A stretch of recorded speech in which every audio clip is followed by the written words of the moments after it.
Hey guys, Jedi270 here. This is my M4.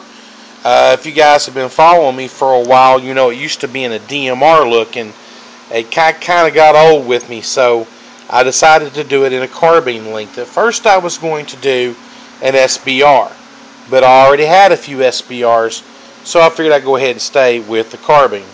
So let's discuss what's on here and what I've done to it. You've got the OEM factory flash hider. You got a couple of Blackhawk ladder rails cut to size on either side of this rail panel for a tape switch. I cannot remember who makes this rail panel, but it is real steel. It's not Element. Here on the top, you've got a replica Troy flip-up front battle sight. On the bottom here, you have a real steel MOE AFG1.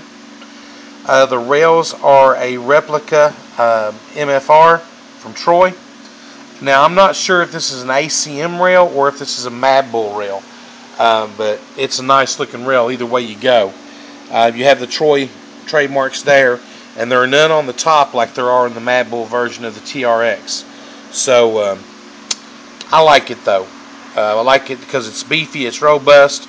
You know, I've got bigger hands. It just looks right, looks better on this rifle. Up here on the top, we have a Honey Badger Tactical EOTech Replica 512. I got this in a trade with a good friend of mine, True Grits. Thank you, dude. Also got from him a replica T1 Micro. That's on my MP7. Up here on the top rear, you've got an Imbus Magpul real steel rear sight. I like these because they flip up and deploy easily. And the Troy rear battle sight, I have one, but I'm just not really up on that hook. You know, it just seems like there's too much manipulation to be done.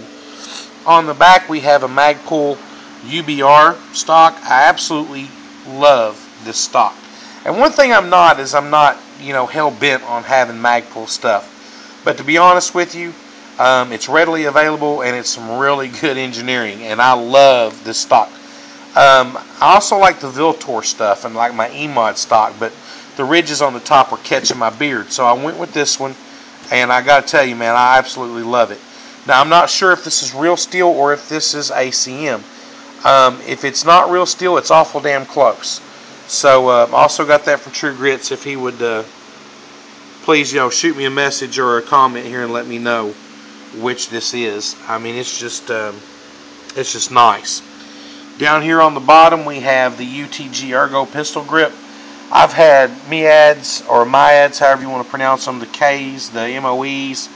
I like all those, but man, this thing just feels nice in your hand. I also have a Blackhawk on my LM4 Ergo grip.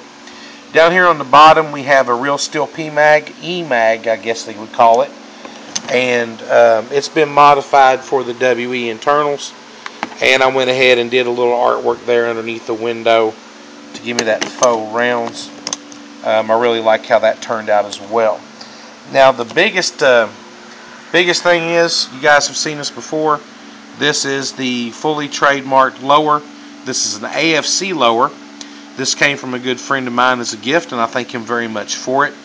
It has a Magpul enhanced trigger guard on there. Guys, these things aren't super duper expensive, and a lot of people worry about getting them in the country. You know, if you don't choose the cheap shipping, you do the express shipping, and you make sure they adhere to U.S. laws, you'll find out they're easy to get. So up here on top is an Element piece. This is a enhanced combat latch for the charging handle. I really love that. They got them at Evic now for $12. You guys need to pick one up. On this side,